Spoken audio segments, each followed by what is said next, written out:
Bom dia a todos. Mais uma vez, sejam todos bem-vindos ao ATPC hoje da área de linguagens. Hoje nós vamos estar falando um pouquinho com vocês sobre a FECESP, Formando Jovem Cientista. A FECESP é uma preparação para o movimento Inova que a gente tem no final do ano. As PCNPs responsáveis são a Renata e a Vanessa, com o apoio de todo o núcleo pedagógico. Eu gostaria de chamar a Renata para dar início às nossas atividades. Bom dia a todos, tenham todos um ótimo dia. Bom dia a todos. Até já. Rê. Oi, Ana, bom dia a todos. Tá baixinho esse microfone. Melhorou? Melhorou. Tá bom. Bom dia a todos, sejam todos muito bem-vindos. Eu sou a Renata, PCNP de Química. É um prazer enorme fazer parte dessa formação. Como a Ana disse, o assunto do nosso ATPC é o letramento científico e a FECESP, tá? Eu quero agradecer a todo o núcleo pedagógico pelo apoio dessa formação e o NIT, que está sempre nos dando suporte tecnológico. Também gostaria de agradecer a nossa diretora do núcleo, Ana Helena, e a nossa dirigente, Carla, pela confiança no nosso trabalho. Pode trocar. O objetivo dessa formação, ou melhor, os objetivos dessa formação, um dos é incentivar a formação do jovem cientista a partir do desenvolvimento científico em diferentes contextos e componentes curriculares. Então, muitos ainda têm a ideia que a FECESP é apenas da área da ciência da natureza, e hoje nós vamos falar que não é apenas da área da ciência da natureza. Inserir o contexto da pré-iniciação científica por investigação, na área de ciências da natureza, ciências humanas e sociais aplicadas e matemática, e com o apoio da área de linguagens, tanto nos finais do ensino fundamental, quanto no ensino médio. Então, nós precisamos muito do apoio de vocês, o apoio da área de vocês. E para concretizar os nossos objetivos, concretizar essa formação, estaremos apresentando alguns projetos da ADE na 8ª edição da Feira de Ciências das Escolas Estaduais de São Paulo, conhecida como FECESP. Então, esse é o nosso objetivo principal, formá-los para conseguir alguns projetos, né, para a gente conseguir enviar, está representando a nossa diretoria de ensino. Pode trocar, ali. A nossa pauta, nós vamos começar com o acolhimento, a sensibilização inicial, falaremos um pouquinho sobre o pensamento e letramento científico, depois vem a PCNP Vanessa, para apresentar a 8ª edição da FECESP, o cronograma da FECESP, iremos apresentar os projetos premiados do ano anterior, a FECESP em todas as áreas do conhecimento e, em seguida, o encerramento. Pode trocar. Os nossos combinados, câmeras e microfones desligados, utilizar o chat para perguntas e comentários, a reunião está sendo gravada, aguardar os momentos de interação para pedir a palavra quando for interagir, identifique-se, por favor, e a lista de presença será elaborada através de coleta de participantes durante a ATPC. Então, por favor, não esqueçam de fazer a avaliação, que é utilizada também como lista de presença. Pode trocar. Bom, vamos começar com a nossa sensibilização. Aqui nós colocamos uma analogia de um dos estágios do ciclo da borboleta, né? Então, o ciclo da borboleta, ela passa por 4 estágios. Do ovo nasce a lagarta, da lagarta forma-se a crisálida, e da crisálida surge a linda borboleta. E é nessa última transição da crisálida para a linda borboleta que faremos a nossa analogia. Então, eu vou ler com vocês esse pequeno trecho sobre a crisálida e depois nós vamos falar um pouquinho sobre isso. Crisálida. É tempo de voar e superar as crisálidas, como no voo das borboletas, em que cada indivíduo, sendo simplesmente colabora para a manutenção de um equilíbrio, ou como no movimento browniano, onde as partículas se movem aleatoriamente. Somos partes de um todo que desconhecemos. Tão importante quanto abandonar o tempo de lagarta para se fechar em crisálida é ter motivação para libertar-se da crisálida e alçar o grande voo. Bom, então vamos falar um pouquinho sobre isso, né? Quando observamos o voo das borboletas na primavera, por exemplo, é um momento em que há várias borboletas e elas se deslocam aleatoriamente.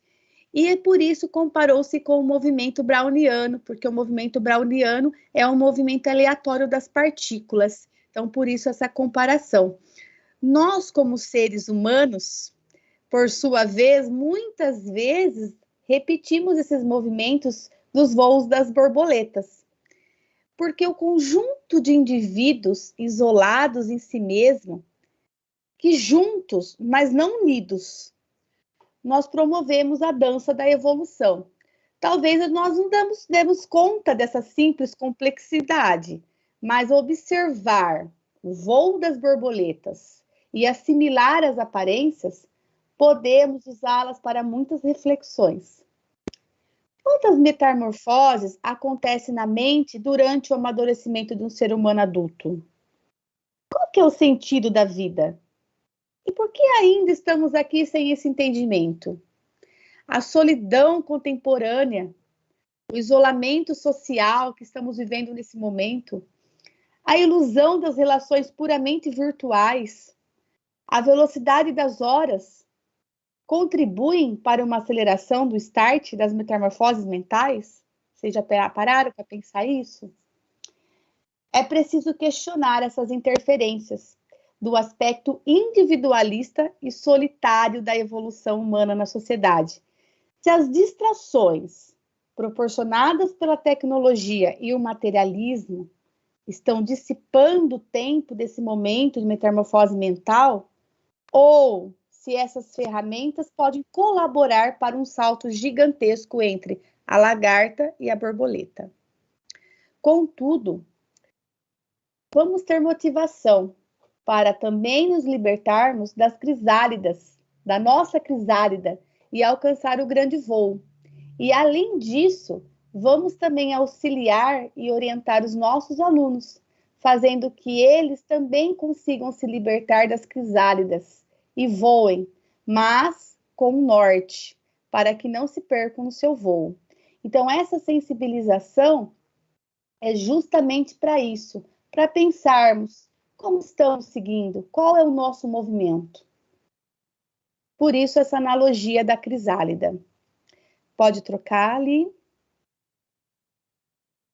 Nós vamos começar falando um pouquinho sobre a diferença entre a alfabetização científica e o letramento científico. Qual que é a diferença de alfabetizar e o letrar, né? Uma pessoa letrada cientificamente. Então, vamos voltar um pouquinho lá na nossa vida, no começo da nossa vida acadêmica. Lá no comecinho da nossa vida acadêmica, tomamos contato com a ciência e seus procedimentos. Com o tempo, o estudante ele vai aprendendo a observar os fenômenos que se aproxima de uma forma crítica. E aí surge o letramento científico. A alfabetização científica, ela se refere ao conhecimento de palavras ligadas às ciências e aos procedimentos básicos de experimentação. Já a pessoa que é letrada cientificamente, ela sabe ler, escrever, ela cultiva práticas sociais envolvidas com a ciência. Isso inclui observar e classificar os fenômenos dentro de um contexto. O letramento científico, de forma geral, é a compreensão dos conceitos científicos e a habilidade de aplicá-los. Então, é entender, compreender e aplicá-los. Saber aplicá-los. Pode trocar ali. Bom, sabendo qual é a diferença do letramento científico e da alfabetização científica, vamos também entender um pouquinho quais são as competências científicas para o letramento científico. Então, nós falamos que existem 3 competências, né? A identificação, a primeira, a segunda, comunicação e a terceira, avaliação. Mas o que seria isso? A identificação é identificar as questões científicas, que envolve o reconhecimento, que podem ser investigadas cientificamente, incluindo palavras-chave. Na comunicação, é saber comunicar e explicar os fenômenos cientificamente, demonstrando conhecimento do mundo. Inclui a descrição ou explicação científica para os fenômenos, demonstrando uma compreensão do mundo com base no ponto de vista científico. Nesse caso, o aluno aplica o conhecimento científico adequado a uma situação específica.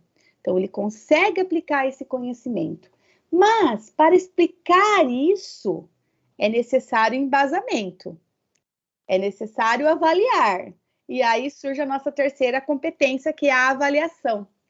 Avaliar as evidências científicas, avaliar a informação e chegar à conclusão baseadas em provas científicas, né? Então, muitas vezes a gente percebe que a sociedade falta isso, falta ter esse embasamento científico e compreender e avaliar essas evidências.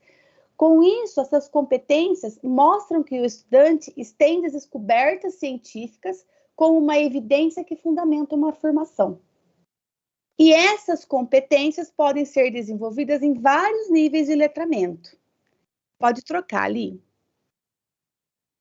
Então, vamos falar um pouquinho sobre o letramento científico e o pensamento científico. É preciso, gente, que fique claro que o letramento científico, ele apresenta alguns aspectos fundamentais do pensamento científico. Como? Todos os conhecimentos ao nosso redor ocorrem por uma razão. Ou seja, há algumas causas que explicam os fenômenos e estas causas podem ser descobertas a partir de um método baseado no método científico. Nesse sentido, o método científico começa sempre com uma hipótese que vai explicar o fenômeno observado, o acúmulo de dados baseados na observação e na experimentação, no contraste dos dados obtidos com a hipótese inicial. Então, muitas vezes não chegamos naquele resultado que estávamos esperando, né? Então, o que a gente vai fazer? Como a gente vai avaliar? Como nós vamos interpretar esses dados? Uma vez verificados os dados analisados, precisamos estabelecer uma lei geral que explica o fenômeno. Consequentemente, podemos dizer que o pensamento científico é baseado no rigor de pesquisa, na quantificação de dados, leis e teorias que sustentam essas observações. Ou seja, o pensamento científico é uma forma de conhecimento que não dá lugar à subjetividade, à fantasia, a preconceito, enfim, tudo que não pode ser demonstrado.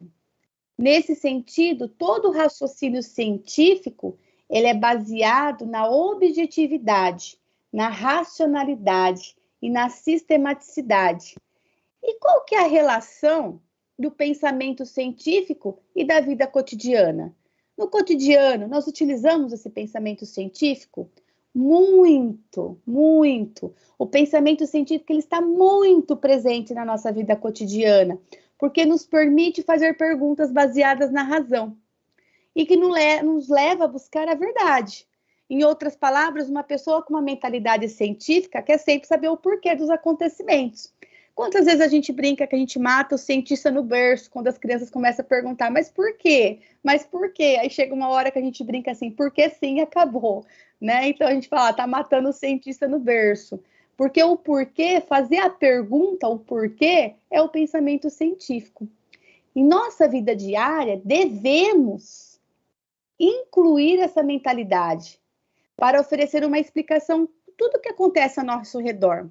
Se analisarmos um fato que temos que fazer com objetividade, ou seja, sabendo qual é a causa, como e quando ocorrem, qual é a frequência, devemos usar critérios de racionalidade, por exemplo.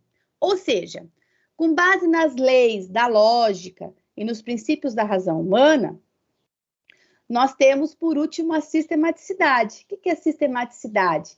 É o critério que nos permite compreender um acontecimento dentro de um contexto. Pode trocar ali.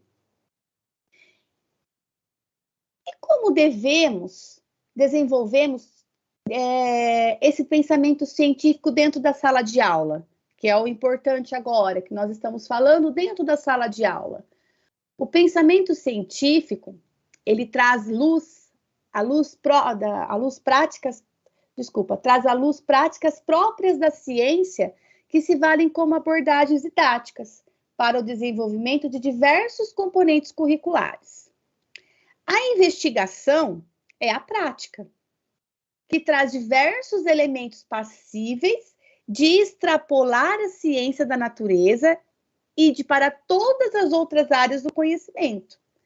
A contribuição para a pré-iniciação científica é sempre pensando em um problema e aí surge o projeto. Então, a partir de um problema, surge um projeto, que é o projeto que nós estamos fazendo com que vocês pensem o que poderia ser feito dentro da escola de vocês, dentro da comunidade escolar de vocês. Mas como fazer isso? Através de uma situação-problema que será analisada, aí elaboração de hipóteses, coleta e interpretação de dados, análise e comunicação de resultados. E como já dizemos, todas essas práticas da ciência, que podem ser alocadas em diversas disciplinas escolares, por meio de uma abordagem investigativa, já que a investigação em sala de aula deixou de ser exclusivamente operacional e reprodução de experimentos. A prática da ciência, ela ganha um significado muito mais amplo. Ela possibilita a relação entre o sujeito, ambiente, contexto social, política, entre outros elementos. Por isso que nós podemos e devemos utilizar isso em todos os componentes curriculares. Pode trocar ali? Então, vamos lá. A investigação em sala de aula precisa de ser exclusivamente operacional e reproduzir experimentos em laboratório. Ela tem que ter esse significado mais amplo e possibilita a relação entre sujeito, ambiente, contexto social, política, entre outros elementos. Então, eu quero que deixe bem claro isso, tá? Então, nós temos que ter esse significado mais amplo. A proposição de um problema ou uma situação-problema é um exemplo, pois estimula a criatividade. São de natureza social, cognitiva, afetiva, ambiental, que seja de alta relevância para o indivíduo e vão ao encontro dos aspectos que permeiam as práticas investigativas. Para quê? Para a resolução de problemas abertos ou de sistemas-problemas. Pode trocar ali. E como fazer isso? Qual seria a estratégia pedagógica? Como instigar o nosso aluno? Através da curiosidade, através do estímulo à curiosidade intelectual dos nossos alunos. E, com isso, muni-los com metodologias adequadas para a construção de conhecimento bem estruturado. Assim, o pensamento científico, crítico e criativo também vai colaborar com a tão necessária autonomia do indivíduo, ou seja, o protagonismo. Os conhecimentos prévios dos alunos começam com ideias, e nós precisamos utilizar essas ideias para transformar em hipóteses e terminar com uma certeza baseado em estudo minucioso das características, dos conceitos e das particularidades do saber. Pode trocar ali. Bom, pensando na BNCC, esse pensamento científico, ele entrou no ensino básico desde lá da segunda metade do século XIX, né? E atualmente, com a BNCC, um dos objetivos é estimular a curiosidade intelectual e ajudar a estrutura do pensamento em hipóteses e objetivos. E com isso, ocorre a produção científica. Eu coloquei aqui para vocês a segunda competência da BNCC, que é exatamente isso: o pensamento científico, crítico e criativo. A ideia de introduzir o aspecto de pensamento científico e das práticas da ciência no ensino básico. Tudo isso, novamente, traz à luz práticas à ciência, que se valem como abordagens didáticas para o desenvolvimento de diversos componentes curriculares. Estas características de abordagem investigativa vêm de maneira harmônica ao encontro dessa competência da BNCC, pois ao lançar um olhar sobre uma ideia e submetê-la à investigação, também é um processo de análise crítica da sua validade. Do grande conjunto de práticas próprias da ciência, a investigação é a prática que traz diversos elementos passíveis de extrapolar as ciências da natureza para todas as áreas do conhecimento, para todos os componentes curriculares.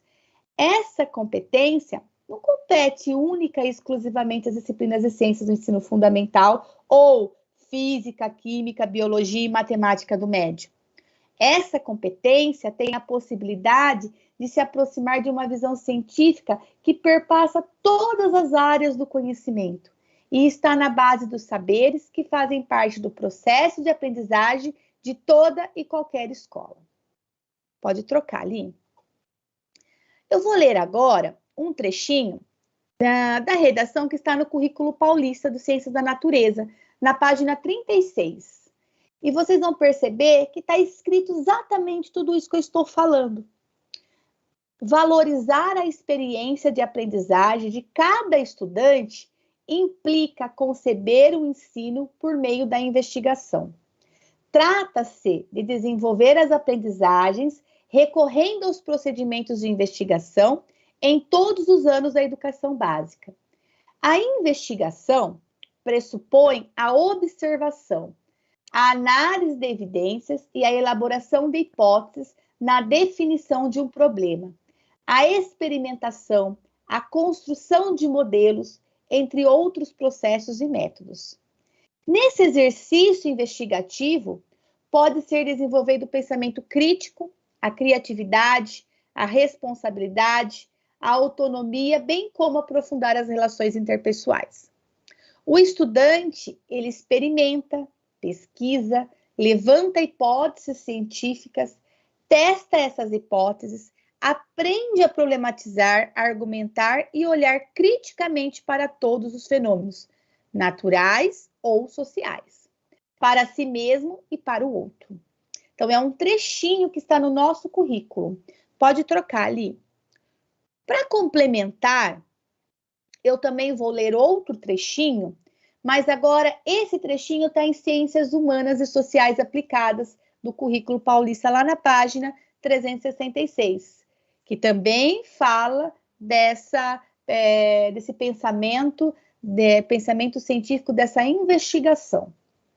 Na educação básica, o ensino das ciências humanas indica caminhos para o desenvolvimento de explorações sociocognitivas, afetivas e lúdicas, procedimentos de investigação, pensamento ético, criativo e crítico, resolução de problemas e interfaces como diferentes linguagens, oral, escrita, cartográfica, estética, técnica, entre outras, de modo a propiciar aos estudantes possibilidades para interpretar o mundo, compreender processos e fenômenos sociais, políticos, econômicos, culturais e ambientais, e propor ações de intervenção a partir da sua realidade.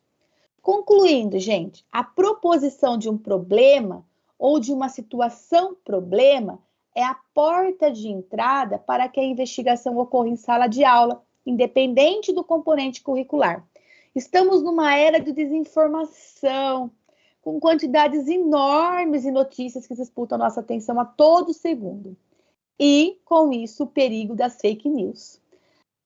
E através dessas fake news, é tão perigoso nas nossas tomadas de decisões do dia a dia, da tomada de decisões dos nossos estudantes, que aprendem por meio do desenvolvimento destas informações e das demais competências, né? Então, isso representa um convite que incentiva os estudantes a olharem para os problemas do mundo, elaborando estratégias e planos de ação. O processo de resolução de um problema, a partir de uma abordagem investigativa, pretende levar o nosso aluno, a nossa aluna, a ultrapassar o apenas conhecer e compreender conhecimentos e conceitos, mas também libertá-los de suas crisálidas para possibilidades do uso da sua criatividade.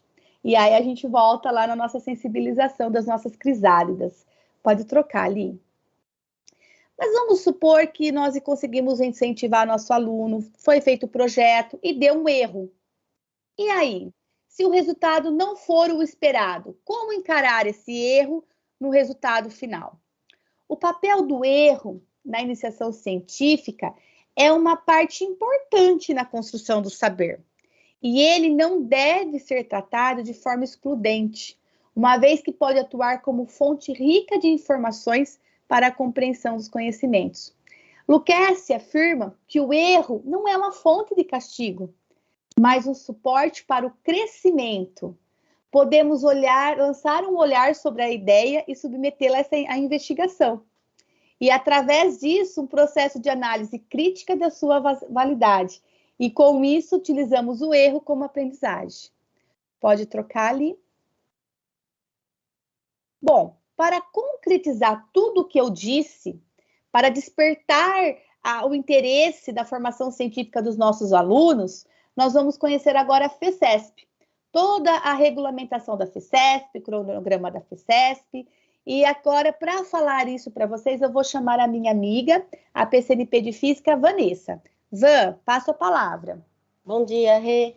Bom dia, Van. Bom dia, pessoal. Eu sou Vanessa, PCNP de Física. É um prazer novamente estar aqui nessa manhã com vocês, professores de linguagens. Nós prosseguimos, então, esclarecendo sobre os documentos necessários, o cronograma, as informações detalhadas da 8ª FECESP. Pode passar, Eli, por gentileza.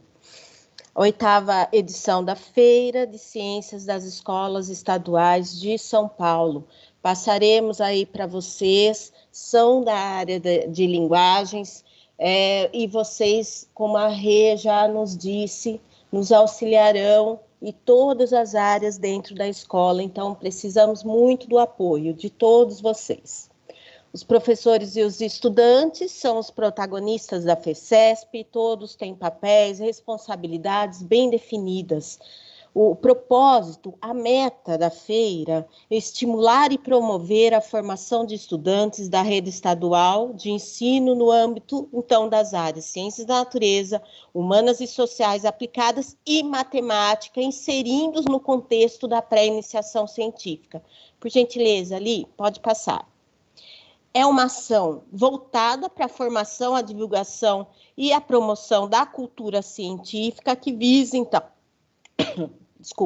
visa, então, o desenvolvimento de projetos de iniciação de iniciação, de investigação e dos desafios matemáticos lá na educação básica, com a elaboração de um projeto científico, o apoio e a orientação de um professor orientador, desenvolvendo habilidades e construindo conhecimentos reportados sempre no pensamento científico e promovendo, assim, as reflexões político-existenciais.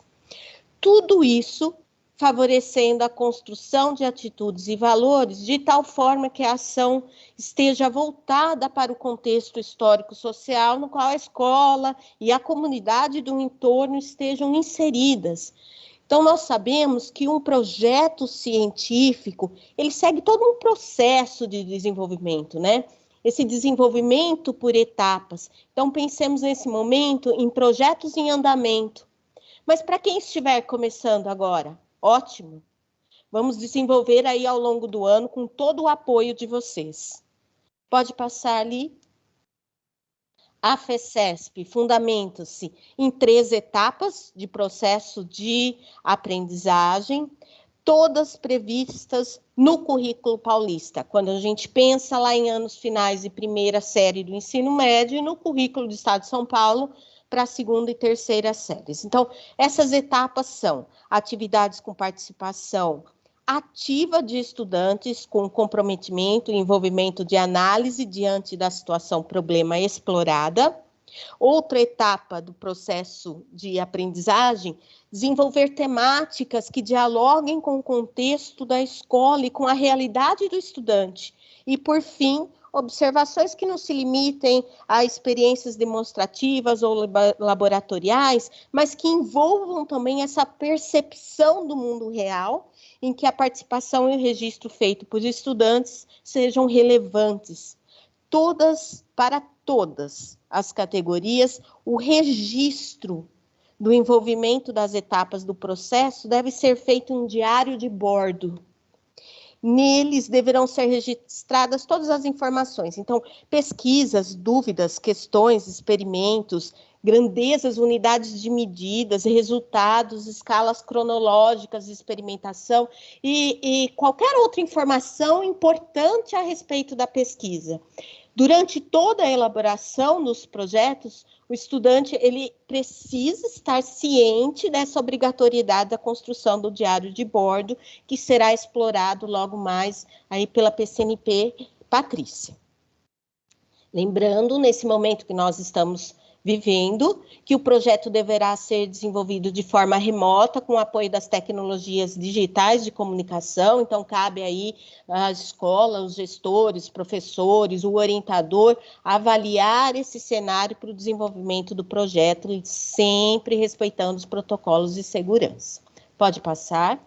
Então, vamos lá, enfatizando, espera-se que os projetos possuam articulação com a realidade vivenciada pelo estudante e construídos com base na resolução de problemas e análise crítica, tendo como princípio interferir positivamente nesse contexto, trazendo benefícios à escola e à sociedade.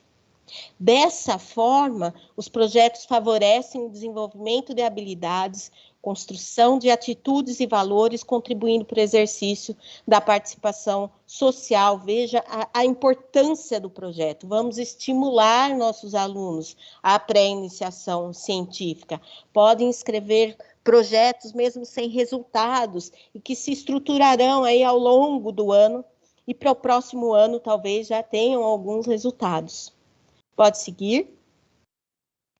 Vamos para os objetivos da FECESP, eu vou fazer uma leitura rapidinha, mas é importante que entendamos aí quais são, né? Promover a formação em nível de pré-iniciação científica, visando o desenvolvimento acadêmico dos estudantes na rede pública, estimular estudantes a pensarem criticamente e a buscarem soluções alternativas para os desafios propostos na contemporaneidade, ampliar os conhecimentos científicos por meio da pesquisa, soluções, problemas identificados, podendo também aí ser fundamentados na tecnologia, nos direitos humanos, na sustentabilidade, a saúde, o empreendedorismo. Vamos aí pensar no novo ensino médio, instigar estudantes a posicionarem de forma consciente diante da problemática e divulgar no âmbito da comunidade científica nacional e internacional as produções das escolas estaduais, oportunizando o intercâmbio de estudantes e professores. Pode passar. Por favor, Li. São 3 as categorias, ciências da natureza, humanas e matemática, e elas se dividem em que é júnior e master. Então, júnior para 6º, 7º e 8º, e master para 9º, 1º, 2º e 3ª série do ensino médio. Pode passar, por gentileza. Todas as categorias poderão ser escritas, né? O caso de equipes mistas, então eu tenho um aluno júnior e master.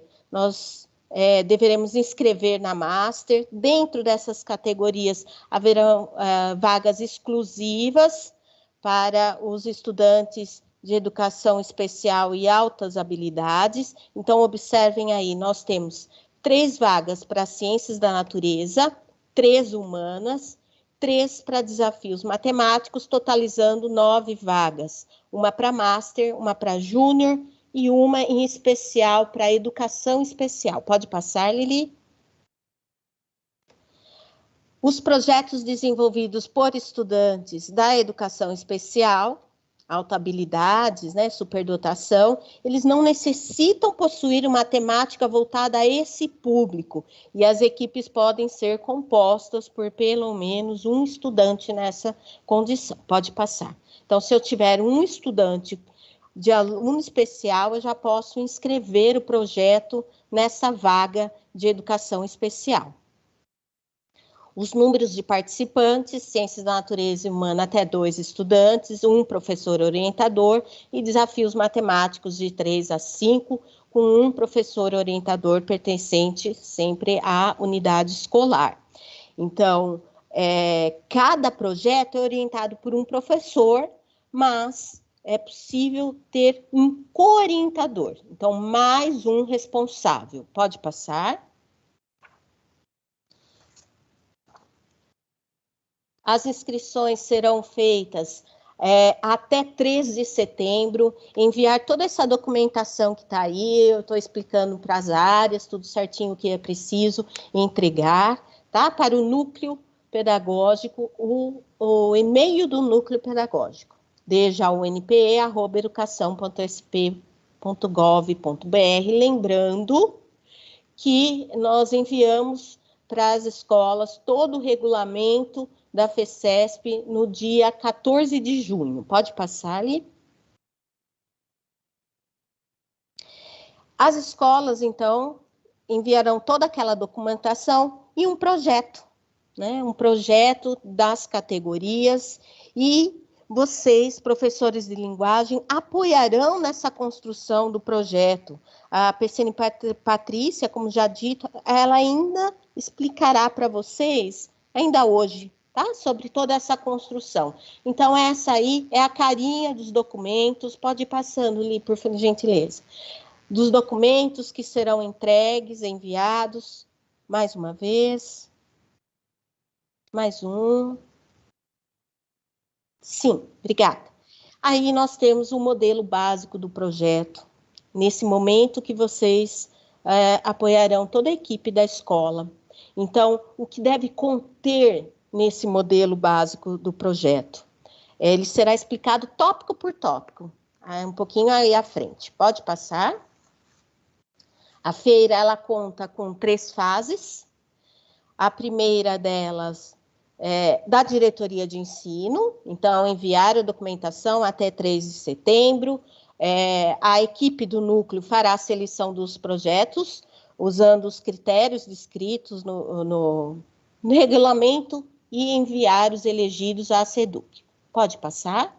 A segunda fase acontece lá na FECESP, onde selecionarão os projetos. Pode passar. E a terceira fase, então, é a divulgação dos finalistas e a cerimônia de premiação, lá no Movimento Inova, como já falado pela Ana Helena, né? No dia 12 de dezembro, lembrando que essas datas podem sofrer aí algumas alterações devido ao momento que nós estamos. Pode passar. Aí está o resuminho. Então, a escola desenvolve e inscreve seus projetos na diretoria. A diretoria seleciona 9 e envia para a SEDUC, e eles selecionarão 30. Pode passar. Informações importantes, cuidado para não escrever os mesmos projetos simultaneamente com o Movimento Inova, e a premiação, a cerimônia da premiação será realizada lá no Movimento Inova. Muitas informações aqui, mas muitas delas também foram apresentadas na live da FECESP, que aconteceu no dia 25/6, mas elas estão todas aqui. Então, por favor, qualquer dúvida, revisitem o material e nos procurem. Pode passar. Temos aí os trabalhos premiados no ano passado, talvez vocês já tenham visto, porque apareceram, né, no centro de mídias, mas agora vamos passar assim de maneira bem rápida, por questão de tempo, mas observem que todos têm os links, os endereços, para que possam ser trabalhados. O primeiro slide aí sobre os trabalhos premiados, vocês encontram os links com os 3 primeiros colocados de cada categoria. Então, aí na Master de Ciências da Natureza, sobre órtese auditiva, pode ir passando, por gentileza. Aí o vídeo, onde eles explicam, pode ir passando. Categoria Júnior de Ciências da Natureza, sobre inteligência artificial, pode passar. A foto da equipe. A Master de Ciências Humanas, um aplicativo, pode passar. Muito interessante ler tudo isso. Depois vocês voltam para quem não conseguiu acompanhar o ano passado. Pode ir passando, por favor. Desafios a Júnior também, trabalhou com um aplicativo, pode ir passando. Desafios matemáticos, pode passar. Muito interessante, eles usaram a matemática para calcular a cobertura da quadra da unidade escolar deles, pode passar. E a Júnior, que também fez um estudo aí da disposição das cadeiras, pensando no distanciamento recomendado. Pode passar. Pode passar, isso, obrigada. Agora nós vamos abordar um pouquinho sobre a FECESP nas áreas do conhecimento, pensando na contribuição da iniciação científica, a importância, as especificidades das áreas. Teremos as falas dos PCNPs das áreas, ciências humanas, natureza, matemática e educação especial. Eu farei com vocês a parte de ciências humanas, porque o PCNP Alessandro está nesse momento desenvolvendo outra ação, mas ele preparou o material para eu passar com considerações importantes. Vamos lá. Então, pensando no projeto de iniciação científica, devemos considerar o sujeito, o ambiente, o contexto social, devemos priorizar nessa ação a emergência social, a abrangência do tema, porque ele deve ter um impacto coletivo no sentido de construir, mesmo para a resolução de um problema, seja na escola, na comunidade, o professor deve estar sempre aí aliado aos referenciais de pesquisa. Então, devemos recorrer à literatura, indicando aos nossos alunos para que o trabalho ganhe qualidade. Uma iniciação científica, ela é sempre atualizada, é um trabalho contínuo. Então, se puderem estabelecer parcerias com os professores, com universidades, para trabalhar o tema que vocês têm em processo ou vão começar essa ação de pesquisa de iniciação científica. E, por favor, pode ir passando. Eu fui falando na frente. Mais um. Isso, esse aí. O ano passado, nós tivemos 39 inscritos. Os temas que são relacionados aos referenciais da Secretaria, relações de gênero, educação e inclusão do meio ambiente e sustentabilidade, tecnologia e cidadania, memória, relações étnico-raciais, saúde e qualidade de vida. Então, essas são as considerações da área de ciências humanas, para que vocês conheçam todas as áreas, o que trabalharão e onde vocês podem ajudar. Eu agradeço muito, fico à disposição para tirar dúvidas. Um grande abraço a todos e passo a palavra para a PCNP Daniele. Dani? Oi, Ivan, está me ouvindo? Estou, bom dia. Ótimo. Bom dia, obrigada. Bom dia a todos. Meu nome é Daniele, sou PCNP de língua portuguesa. Hoje estou aqui para fazer algumas considerações sobre ciências da natureza, no lugar da PCNP Ana Lúcia Benini, que também está em outra, atendendo outra demanda. Então, vamos lá. Ciências da natureza. Então, aí, o porquê, né, das ciências da natureza na FECESP. Então, vamos lá. Primeiramente, envolvem os campos de pesquisa relacionados com a física, com a química, com a biologia e ciências. né, todos os componentes que compõem a área de ciências da natureza. A FECESP aproxima o ensino de ciências da natureza ao desenvolvimento da ciência por meio da investigação, como muito bem disse a Renata. Esse processo valoriza, primeiramente, a curiosidade, o protagonismo dos estudantes e a problematização. Tudo parte da curiosidade, né? Desperta o protagonismo do estudante através de uma problematização, de uma situação-problema. Pode passar, Lili, por favor? E a importância da pré-iniciação científica. Observar o mundo à sua volta e fazer perguntas, analisar situações, identificar problemas e planejar investigações, propor hipóteses e propor soluções ou explicar fenômenos. Então, a pesquisa, ela é o resultado de um processo investigativo, em que a principal tarefa é resolver problemas, sanar dúvidas, descobrir o inusitado. Então, tudo parte de um problema.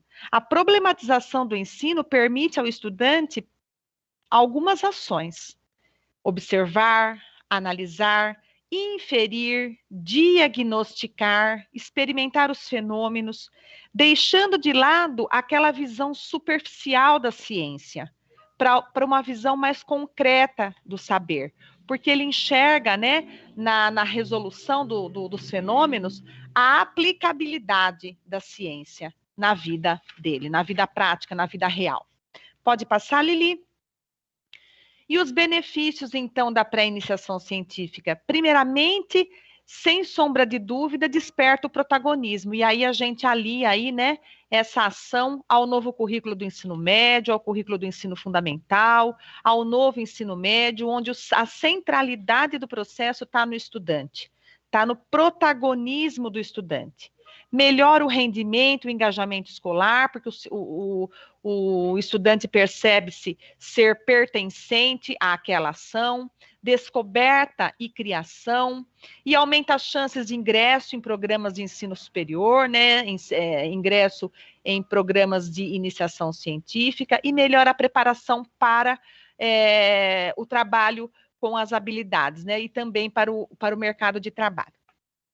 Primeiramente, o protagonismo. A pré-iniciação científica, ela proporciona aos estudantes ser sujeito da aquisição do conhecimento, auxilia no entendimento da ciência, uma forma de organização de conhecimento a favor da descoberta de soluções, e como um processo pelo qual o homem se relaciona com a natureza e a sociedade. Então, o estudante no centro de tudo. Melhora o rendimento e engajamento escolar. Por quê? Os estudantes se sentem motivados a buscar o conhecimento indo ao encontro do seu projeto de vida. Então, olha só quanta coisa a gente alia, né, ao currículo do fundamental, ao novo ensino médio. A descoberta e a criação, ou seja, o ato de pesquisar caracteriza-se como uma descoberta da realidade a partir da criação e reelaboração do entendimento de mundo. Ele alia todo o conhecimento à aplicabilidade à vida real, em que são sujeitos capazes de criticamente analisar, opinar com autonomia sobre suas investigações, com sentido ativo e construtivo. Então, ele sendo protagonista, ele se descobre um ser pertencente àquela ação, através da descoberta e criação. Ele aumenta as chances de ingresso em programas de ensino superior. A pré-iniciação científica faz com que o estudante tenha contato com o universo acadêmico, enriqueça o currículo, contribua com a pesquisa e com a ciência, além de manter contato mais próximo com professores que podem contribuir com o início de uma carreira acadêmica. Então, eu consigo, né, aliar o ingresso aí do estudante, aquele estudante, de repente, que desperte o prazer pela ciência, pela área das ciências da natureza, e ele pode estreitar os laços de contato com o professor e ingressar no ensino superior nessa área que ele escolheu. E melhora a preparação para trabalhabilidade, para o mercado de trabalho, né? Faz com que o aluno tenha pensamentos mais críticos, e isso impactará em duas esferas da sua vida, tanto na aprendizagem quanto na carreira que ele escolheu. Tudo isso aliado ao projeto de vida do aluno. Pode passar, Lili? E aí, nesse slide, fica aí uma sugestão de site, né? Tem um link aí para inspiração para os trabalhos, né? São trabalhos, são exemplos de projetos que vão servir como inspiração para o aluno, para o professor estar elaborando o seu, tá? Pode passar, Lili, por favor. Agora eu passo a palavra para minha amiga Maísa, que dará continuidade. Má? Bom dia, tudo bem, meu som? Eu Tudo sou a bem, Maísa, PCNP de Matemática, e agora nós vamos estar falando um pouquinho sobre o projeto Desafios Matemáticos, que já estão com a FECESP pelo 2º ano. Pode passar, Lili, por favor? Então, o objetivo geral, né, dos desafios matemáticos é de estimular o desenvolvimento da competência do raciocínio lógico matemático nos alunos dos anos finais do ensino fundamental e do ensino médio, por meio de uma atividade motivadora inserida em um contexto significativo e que permita potenciar o desenvolvimento das habilidades cognitivas. Então, o professor, no momento que estiver trabalhando, desenvolvendo com os seus alunos o projeto Desafios Matemáticos, ele vai estar trabalhando a FECESP, né, a feira, e também desenvolvendo as competências e as habilidades do currículo paulista, tá? E como fazer isso, né? Como que o professor vai fazer isso com os seus alunos? Então, é por intermédio da proposição e resolução de desafios matemáticos, com a resolução de problemas em situações colaborativas no cotidiano, tornando o estudante protagonista e atuante na sociedade. Então, reforçando, né, o grande desafio, o grande objetivo aqui é tornar a matemática significativa dentro do contexto desse aluno, né, do contexto em que ele está inserido. Pode passar? E aí nós temos, né, os 10 objetivos específicos que quando se trabalha com o projeto Desafios Matemáticos, o professor vai estar desenvolvendo aí com os seus alunos. Então, nós temos o desenvolvimento do raciocínio lógico matemático, ele vai ser capaz de solucionar e minimizar bloqueios de aprendizagem, vai aprender a construir conceitos, ele vai estimular o pensamento independente e a aprendizagem autônoma, o aluno vai conseguir, né, aprofundar a capacidade de solucionar problemas, então não só resolver problemas, né, ele vai conseguir aprofundar a capacidade de solucionar também. Vai desenvolver sentimentos e atitudes de autoconfiança, organização, concentração e socialização. Promove a interação entre os pares, entre os colegas, né, em atividades realizadas inter e extra-classe, que ele vai poder compartilhar diferentes estratégias com os colegas de calcular e buscar soluções para situações problema. Ele vai também ampliar o repertório sobre diferentes maneiras de se resolver um problema, tá? Então, ele não fica em uma maneira só, né? O repertório aí vai ser ampliado. E, por último, né, promover o protagonismo e o senso críticos dos alunos, dos nossos estudantes, né? Fazendo com que esse aluno perceba que o conhecimento matemático é ferramenta e objeto de estudo. Então, esses são os grandes, né, são os principais objetivos dos desafios matemáticos. Pode passar, por favor, Li? E aí nós temos, né, como uma sugestão para início desse trabalho com os desafios. Então, nós temos aí como ponto de partida o professor orientador, né, esse professor orientador da unidade escolar, esse professor de matemática, e a comissão da escola, eles vão estabelecer um cronograma para a equipe de alunos apresentarem o desafio à classe durante uma aula de matemática, né, ou na forma presencial ou no formato virtual, para que depois apresente para a comunidade escolar né, o desafio. Então, eles vão propor, a equipe vai propor o desafio para a sala, vai reservar um tempinho para que seus colegas consigam resolver, né, possam resolver aí. Após a resolução do desafio pelos colegas, a equipe colaboradora vai promover aí uma discussão, né? Momento muito importante, momento da discussão, juntamente com os alunos da turma. E por fim, né, por último, o professor orientador de matemática, após todas as apresentações, as discussões, ele avalia os desafios com os estudantes da turma e inscreve os projetos, né, conforme os critérios aí estabelecidos que as meninas já passaram para vocês. Li, pode passar?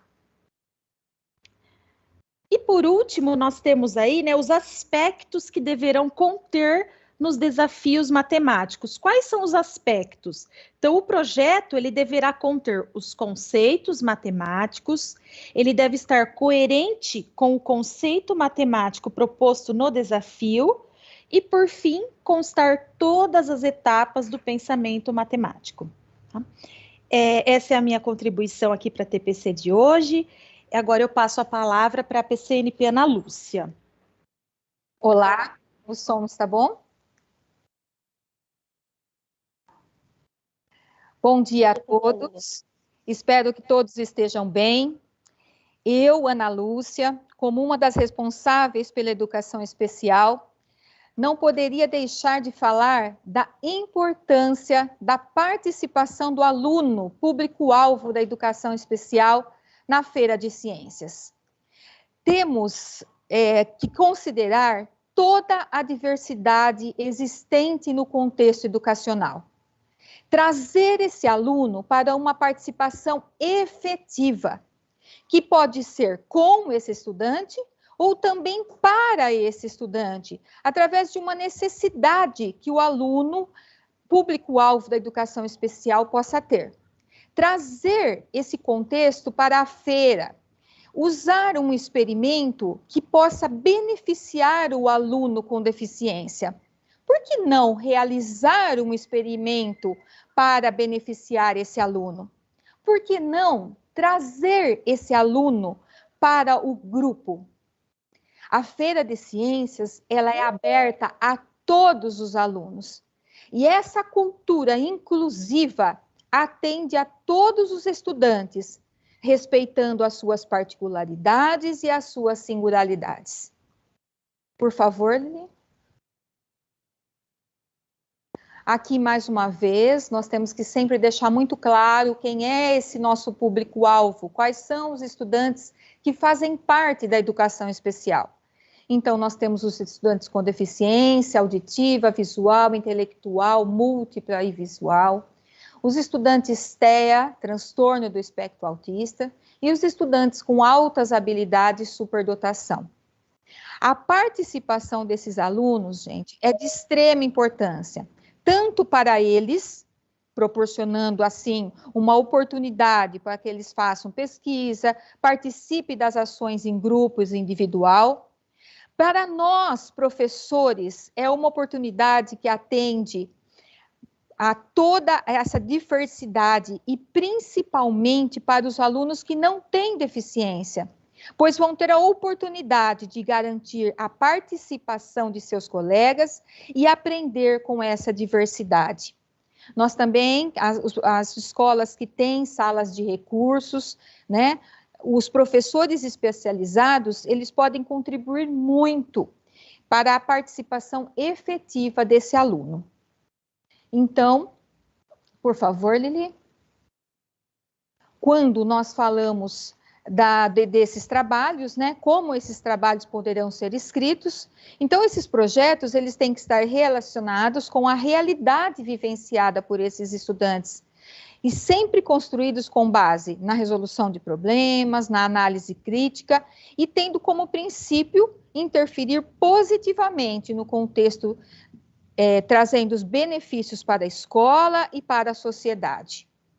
Resumindo, nós temos que respeitar a garantia desse direito aos nossos estudantes, Nós temos que oportunizar, nós temos que vivenciar, nós temos que experimentar, porque só assim aprenderemos com a diversidade. Obrigada. Eu passo a palavra agora para a Patrícia. Oi, Aninha, tá me ouvindo? Estou, Paty, tá bom. Obrigada.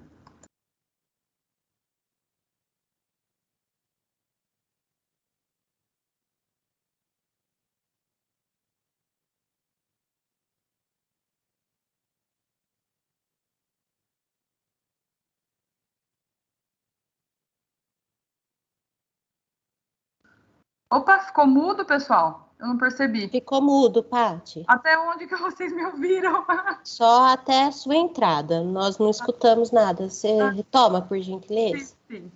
Bom, então, mais uma vez, bom dia a todos. É um prazer imenso estar com vocês, meus colegas da área de linguagens. Eu sou a Patrícia, PCNP de Língua Portuguesa, e hoje eu vou falar um pouquinho com vocês sobre os gêneros textuais que são solicitados na FECESP. É bastante coisa, mas eu quero lembrar vocês que esse material vai ficar disponível, vai ser enviado para todas as escolas e que vocês podem retomar no momento que quiserem, ok? Então, vamos lá. Pode passar, Lili. Bom, nós vamos começar, então, falando sobre o diário de bordo, né? Na FECESP, o diário de bordo ele é obrigatório para todas as categorias, né? Porque ele vai trazer o registro do desenvolvimento de cada etapa do projeto realizado pelos alunos. E ele será solicitado aos participantes selecionados pela feira. Pode passar, Lili, por favor. Mas o que é, então, né, um diário de bordo? Bom, no âmbito pedagógico, o diário de bordo ele é um instrumento que serve para registrar todas as atividades desenvolvidas em um determinado projeto. O diário de bordo ele deve indicar todas as informações que forem pertinentes ao processo de desenvolvimento de um projeto, como, por exemplo, o registro de datas, locais, descobertas, indagações, testes, ideias, opiniões, reflexões, resultados, né? E esses registros eles devem ser precisos, e como o próprio nome já nos indica, né, ele é um diário. Por isso, ele deve ser preenchido ao longo de todo o trabalho, trazendo as anotações, rascunhos e qualquer ideia que possa ter surgido no decorrer do desenvolvimento desse projeto que seja realmente relevante. Pode passar, por favor. A importância do diário de bordo. Bom, ele é importante porque é por meio dele que é possível analisar todo o processo de construção da aprendizagem por parte do aluno. Então, por isso, ele deve ser elaborado, montado, pensado, né, durante todas as etapas da pesquisa. Ele é um instrumento indispensável para a credibilidade de uma pesquisa científica. Ou seja, a autenticidade de uma pesquisa fica muito evidente quando nós lemos um diário de bordo que tenha sido bem documentado. Por isso, ele é tão importante. Para a FECESP, vai ser um instrumento que vai contar todo o processo que o aluno percorreu para poder chegar no desenvolvimento da pesquisa dele. Pode passar, por favor, Lili. Mas o que deve conter, então, num diário de bordo? Bom, ele deve conter um registro detalhado e preciso dos fatos, passos, descobertas e novas indagações encontradas ao longo da pesquisa, também as datas e locais de onde as investigações ocorreram, as entrevistas conduzidas, caso tenha sido realizado alguma, né? O registro dos testes e dos resultados alcançados e qualquer outra informação que vocês e os alunos acharem pertinente ou importante, como, por exemplo, dados de bibliografias que foram consultadas, endereços, a transcrição de algum trecho de alguma obra, de algum livro, enfim. E uma observação importante que a gente gostaria de fazer aqui é que se a pesquisa for feita em grupo, todos os componentes participantes ali daquele grupo de pesquisa poderão escrever no diário de bordo, poderão e deverão, tá? Pode passar para o próximo, por favor, Lili. As características do diário de bordo. Bom, eles devem ser escritos em primeira pessoa, ou seja, eu, né, no caso da pesquisa ter sido feita individualmente, primeira pessoa do singular eu, E no caso do projeto ter sido feito em dupla ou em grupo, deve ser usado nós, que é a primeira pessoa do plural. Devem evidenciar os relatos pessoais da pesquisa realizada, o registro dos acontecimentos em ordem cronológica, e o vocabulário deve ser simples, porém preciso, claro e objetivo. Uma dica que eu gostaria de deixar para vocês aqui em relação ao diário de bordo é que existe um aplicativo chamado e-diário de bordo, tá? Então é um aplicativo muito bacana, fácil de usar, que permite compartilhar informações e interagir em tempo real com todos os envolvidos no processo. Então, caso o projeto tenha sido feito em grupo, ele vai permitir que todos os usuários façam registros. Isso é muito interessante. Então, além de ele permitir os registros escritos, né, também é possível anexar fotos, arquivos, e também depois é possível gerar um relatório em PDF. Esse relatório, obviamente, pode ser compartilhado e ele também pode ser impresso, né? Então, é muito legal esse aplicativo do diário de bordo. Então, nós não colocamos um slide aqui falando especificamente sobre esse aplicativo, porque as meninas vão confirmar com a equipe da FECESP se eles aceitam o diário de bordo gerado pelo aplicativo, tá bom? Então, assim que elas tiverem uma resposta, elas encaminham a informação para todas as escolas, certo? Pode passar para o próximo, por favor, Lili. Agora, o projeto de pesquisa, né? Então, é a espinha dorsal aí do nosso projeto, né? Da nossa inscrição na feira. Então, o projeto de pesquisa, nós gostaríamos de deixar uma parte aqui para vocês. É lógico que a questão do desenvolvimento da pesquisa é essencial, é muito importante, porque, na verdade, é por meio...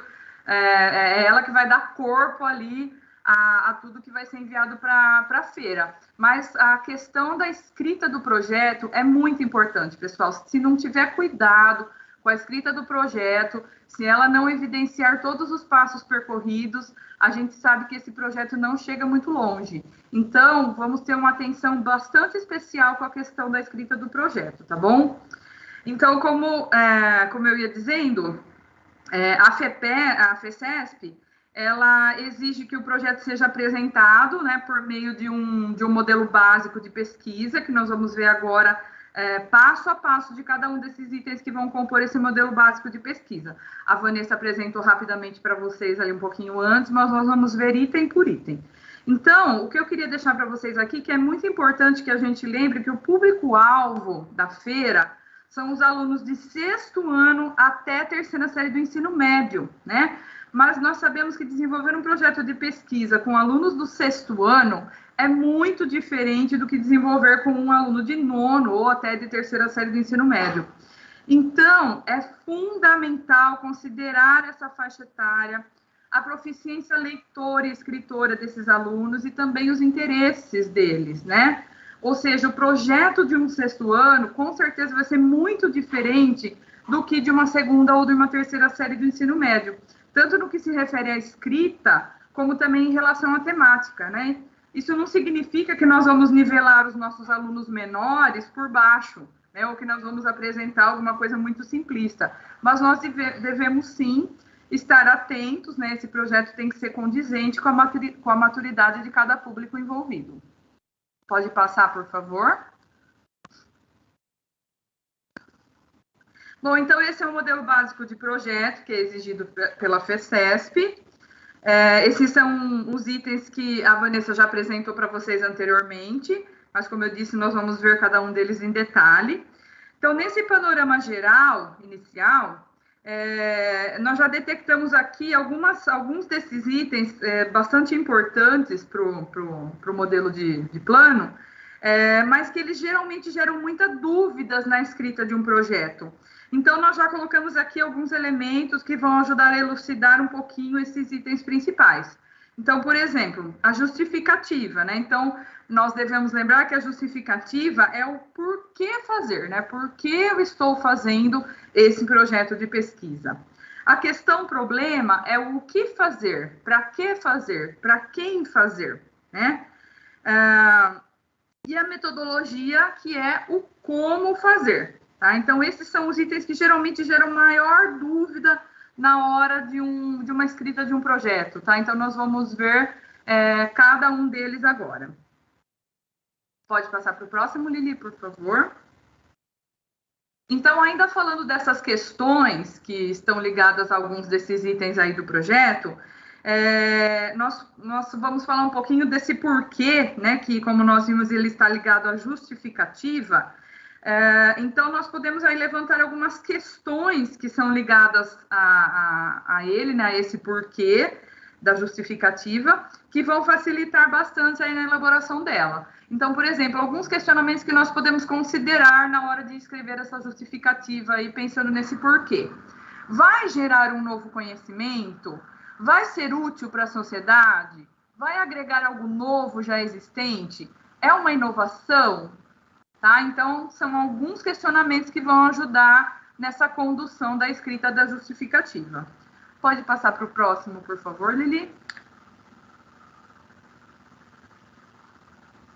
Aí nós temos, então, o porquê, né? Então, como nós vimos naquele slide do panorama geral dos itens do projeto, o que ele está ligado à questão problema, né? Então, nós podemos identificar aqui mais alguns questionamentos que vão auxiliar na elaboração dessa questão problema, né? Então, por exemplo, o meu projeto, né, vai produzir um novo conhecimento?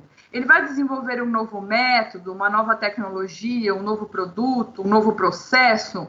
Ou ele vai melhorar um processo ou um produto que já existe? Tá? Então, são alguns questionamentos aí que vocês podem considerar também na hora da escrita da questão problema, que também vão facilitar bastante nessa elaboração desse item.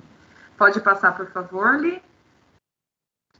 Depois, então, nós temos o como, né? Então, como nós vimos aí anteriormente, esses elementos do como, eles estão ligados à metodologia, né? E eles podem apoiar o aluno na elucidação de como os resultados, os dados e as informações serão obtidas, né? Também quais serão os procedimentos em cada etapa do desenvolvimento do projeto, quais serão os métodos de pesquisa, enfim, são aí alguns elementos que estão em torno desse como, né, ligado à metodologia, que também irão ajudar o aluno na escrita desse item, do item metodologia. Pode passar para o próximo, por favor, Li. Aí, então, começando pelos itens do projeto, né, começamos aí pelo primeiro, que é o título do projeto de pesquisa. Então, a primeira observação importante que eu gostaria de fazer em relação ao título é que título é diferente de tema, né? O título é o nome dado ao projeto e o tema é o assunto que vai ser tratado nesse texto, nesse projeto, no caso aqui da Feira de Ciências, tá? Então, título é diferente de tema. Então, nós sempre recomendamos que o título ele seja definido ao final do trabalho, porque muitas vezes aí nós pensamos em um título que nós achamos aí legal, que vai ficar bacana, tal, e quando nós chegamos ao final do projeto, pode ser que o título fale pouco sobre ele, porque a gente sabe que muitos caminhos aí podem ser percorridos ao longo desse projeto, né? Então, deixar para definir o título no final pode ser uma boa estratégia. Ainda, esse título ele deve identificar o trabalho realizado de forma concisa e objetiva, deve ser atraente, chamar a atenção, e deve ser o mais preciso e sintético possível, ou seja, é sempre muito mais recomendado que se evite títulos longos ou muito rebuscados. O ideal aí é por volta de 10 a 12 palavras. Pode passar para o próximo, por favor, Li. Depois nós temos o resumo, né? Ele deve descrever em aproximadamente 200 palavras, ou seja, de forma bastante objetiva, né? Bastante concisa, o trabalho realizado. E ele deve conter o motivo da realização desse projeto, a metodologia que foi utilizada nele, os principais resultados e as principais conclusões, e ele deve conter até 5 palavras-chave, que nós já vamos ver no slide seguinte o que é. Então, o resumo, ele deve seguir esse padrão de layout aí que vocês estão vendo, que foi uma imagem tirada do regulamento da FECESP, inclusive, tá? Então, ele deve vir com esse layout, o resumo. Ele não deve ter espaço demarcando o parágrafo inicial, também deve ser escrito em um único bloco e com margem justificada, como todo projeto, aliás, deve ter, né, essa margem justificada. As palavras-chave devem vir logo abaixo do resumo, como vocês podem observar aí pela imagem. Pode passar para o próximo, por favor, Lili. As palavras-chave do resumo. Bom, então elas são palavras ou grupo de palavras que descrevem o tema de um site ou assunto de um texto. Elas geralmente são usadas pelas ferramentas de busca para apresentar resultados relevantes e precisos. Então, é por meio das palavras-chave que nós conseguimos identificar os principais assuntos que serão tratados em um determinado texto. Então, isso vai nos dar um panorama muito mais preciso dos pontos principais que nós vamos encontrar num texto quando nós estamos fazendo uma pesquisa. Isso permite refinar a nossa busca e, obviamente, perder tempo com coisas que vão ser desnecessárias ou irrelevantes para a nossa busca. Então, nós temos aí algumas dicas que são direcionadas especificamente aos alunos, né, para a elaboração das palavras-chave do resumo. Algumas delas aí. Leia seu artigo, liste os termos ou frases que são usados repetidamente nele. Certifique-se de que essa lista inclui todos os principais termos ou frases e algumas palavras-chave que vocês podem colocar também adicionais, além das principais. E que inclua variantes de um termo ou de uma frase, como, por exemplo, aí, ciência e científico, tá? Por exemplo. Pode passar para o próximo, Lili, por favor. Aí, depois, nós temos a introdução. Então, a introdução, ela deve tratar sobre o tema da pesquisa, ou seja, ela deve explicar sobre o assunto que vai ser desenvolvido no nosso projeto. Pode passar para o próximo, por favor, Lili. Então, como eu disse para vocês aí, né, que a introdução ela deve conter o tema, né? Então, nessa etapa, o aluno vai responder a pergunta: o que pretendo abordar no meu projeto de pesquisa científica, né?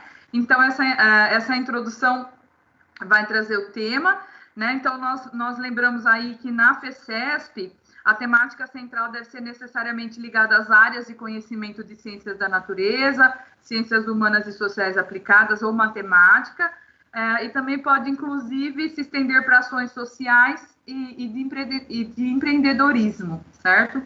Então, nesse momento da escrita da introdução, na qual nós vamos falar sobre o tema do projeto, né, é importante nós delimitarmos esse tema. Ou seja, qual vai ser o foco da nossa pesquisa, porque nós sabemos que um tema pode ser realmente bastante amplo, então nós vamos delimitá-lo. E nesse momento também nós vamos contextualizar esse tema e definir o que será estudado ao longo de toda a pesquisa do aluno. Pode passar para o próximo, Lili. Mas como nós vamos fazer, então, essa delimitação do tema, né? Como nós sabemos, na maioria das vezes aí os temas geralmente são bastante amplos, né? Nós podemos pegar aí muitos caminhos dentro de um mesmo tema. Então, por isso, é preciso definir qual será o meu viés em relação àquele determinado tema, né? Qual será o meu foco? Isso vai facilitar bastante o trabalho de pesquisa, porque ele vai conduzir para um aprofundamento maior em relação ao tema principal, tá? Então, por exemplo, o lixo, né? Esse é um tema, né? E, diga-se de passagem, um tema bastante amplo, né? Agora, quando eu escrevo o lixo como gerador de energia renovável, eu delimitei o meu tema em relação ao tema principal, lixo, tá? Então, essa é a delimitação do tema. Nós vamos afunilar esse tema para ter um foco maior no que a gente quer falar. Pode passar para o próximo, Lili, por favor. Depois nós temos a justificativa, né? Então, ela vai descrever as evidências ou argumentos que justifiquem a relevância da pesquisa realizada. A justificativa, ela deve responder à pergunta: por que você escolheu esse tema para a sua pesquisa? Ou seja, qual a relevância social dessa pesquisa e que contribuições ela pode trazer para a sociedade, tá? Então, esse é o nosso ponto principal da justificativa, as questões principais que vão dar o mote para a nossa justificativa. Pode passar para o próximo, por favor, Lili. Depois nós temos a questão-problema, né? Então, ela deve ser sempre uma pergunta. Ela deve ser explícita e passível de solução. ela deve ser clara e precisa, nunca ser ambígua ou gerar qualquer tipo de dúvidas. Ela tem que ser empírica, ou seja, baseada na experiência e na observação, e não em percepções pessoais. Ou seja, uma pesquisa científica ela tem que ser baseada em dados e evidências, sempre, tá? Nunca em juízo de valor ou opiniões pessoais. Então, precisa também ser delimitado essa questão problema a uma dimensão viável, né? Que seja fácil de trabalhar, porque quanto maior a dimensão da nossa pesquisa, menor é a precisão dos dados que vão ser coletados. E também ela precisa ser solucionável, tá? Então, essa questão problema precisa ser solucionável. Pode passar para o próximo, por favor, Lili. Aí nós temos a metodologia, né? Então, é como a sua pesquisa será desenvolvida, como ela será conduzida. Então, na metodologia deve constar todos os procedimentos, todos os materiais, equipamentos e métodos que serão utilizados no projeto para a obtenção dos resultados, para testar as hipóteses e para alcançar os objetivos pretendidos. Ela deve descrever detalhadamente o planejamento e o desenvolvimento das ações articuladas à questão problema-proposta, que é o nosso item 5 aí do modelo do projeto, né, o anterior, e como os dados serão coletados e analisados, tá? Então, atenção aí a um detalhe, porque nesse item da metodologia não devem constar os dados do projeto, tá? Apenas o relato detalhado de como ele foi feito, tá? Pode passar para o próximo, por favor, Lili. As expectativas em relação ao resultado ou os resultados obtidos. Então, aqui deve ser descrito de modo bastante explícito os resultados parciais ou finais da minha pesquisa. Mas é preciso ficar atento para o uso correto das grandezas e medidas também, tá? Então, fiquem atentos. E, finalmente, registrar os dados relevantes que foram obtidos, que servem de fundamento para a hipótese ou para indicar a solução da questão problema. Pode passar para o próximo, por favor, Lili. Depois, a contrapartida social, né? Que é como o projeto pretende realizar ou como ele realizou o envolvimento da sociedade, da comunidade local, seja na divulgação científica, seja na ação transformadora ou nas ações educativas que envolvam outros agentes sociais, além dos estudantes que já estão envolvidos no projeto, certo? Pode passar para o próximo, por favor, Lili. Depois nós temos as considerações finais, né, que fecham o projeto. Então, nesse item, precisam ser retomados os objetivos que foram propostos na introdução, fazendo aí um breve resumo do que foi realizado ao longo do projeto, apresentando as principais conclusões ou considerações que são as consequências do que foi feito, né? Então, nada tirado do acaso ou com base em achismos, sempre com base em resultados e evidências. Pode passar para o próximo, por favor, Lili. Depois, nas referências bibliográficas, né, nelas devem conter todas a listagem completa de todas as referências que foram utilizadas em ordem alfabética. Então, todas as fontes de pesquisa utilizadas durante a elaboração do projeto, né, independente do formato do material, devem estar constando ali. Então, pode ser material impresso, pode ser digital, livros, jornais, revistas, dicionário, internet, artigos científicos, enfim, tudo que foi utilizado como fonte de pesquisa deve estar referenciado nesse item, tá? Então, é importante frisar que cada tipo de referência vai ter uma organização determinada para constar, tá? Ali nas referências bibliográficas vai ter um padrão, e esse padrão ele é determinado pela BNT. Então, por isso, considerem como parâmetro, como uma guia para vocês, esse NBR 6023 da BNT, tá? Então, ele é de 2018, mas ele foi atualizado em 2020. Então, utilizem essa referência aí, esse guia para citação das referências, tá?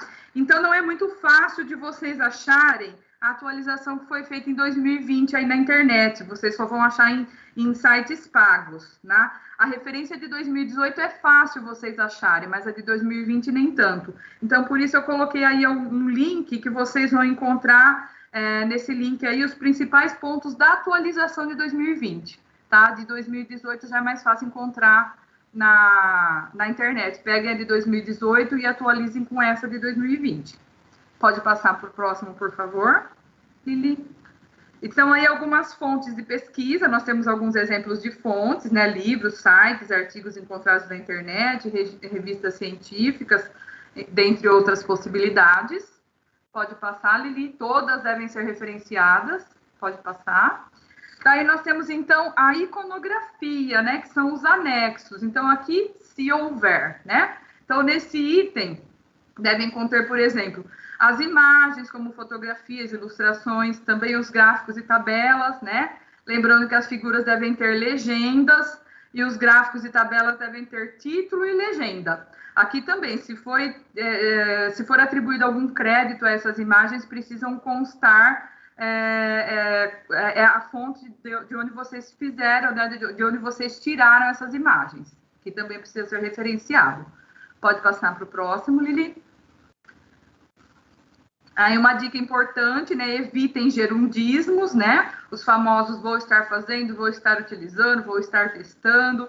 Esse é um vício de linguagem, evitem, né? Então fiquem bastante atentos a isso na hora da revisão do projeto. Pode passar, Lili? Só lembrando, então, a diferença entre gerundismo e gerúndio, né? Gerúndio é a forma nominal do verbo que indica uma ação contínua. Por exemplo, vi seu filho brincando na pracinha. E o gerundismo é o emprego do gerúndio para indicar ações futuras, como, por exemplo, a professora vai estar explicando a matéria da prova. Isso está errado, né? O gerúndio, ele não é um tempo verbal que indica futuro, como vocês estão vendo. Nós temos os tempos verbais específicos para indicar futuro, e realmente o gerúndio definitivamente não é um deles, tá? Então, evitem o uso do gerundismo. Pode passar para o próximo. As referências bibliográficas para vocês. Pode passar para o próximo. E eu devolvo a palavra para a Renata, que vai fazer o fechamento. Obrigada, pessoal. Obrigada pela atenção de todos e até breve. Muito obrigada, Pati. Muito obrigada a todos os PCNPs, meus amigos PCNPs que contribuíram para essa formação. Aquelas foram nossas referências bibliográficas. Pode trocar, Lili? Ah, não, já trocou, desculpa. Aqui está a nossa avaliação. Lembrando que é muito importante vocês realizarem essa avaliação. Desde já agradeço a presença de todos e estamos à disposição para eventuais dúvidas, principalmente quanto à FECESP. Pode trocar, Lili.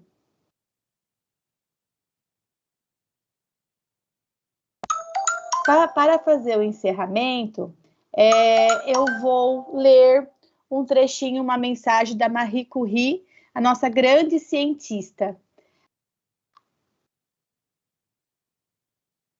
Obrigada, Li.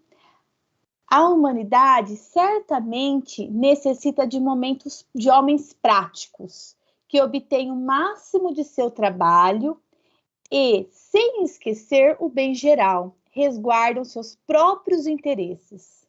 Contudo, a humanidade necessita também dos sonhadores, para quem o desenvolvimento desinteressado de um empreendimento é tão cativante que lhes torna impossível cuidar dos seus próprios interesses materiais.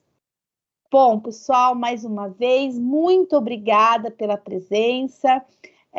Estamos à disposição, todo o núcleo pedagógico, e tenham um ótimo dia.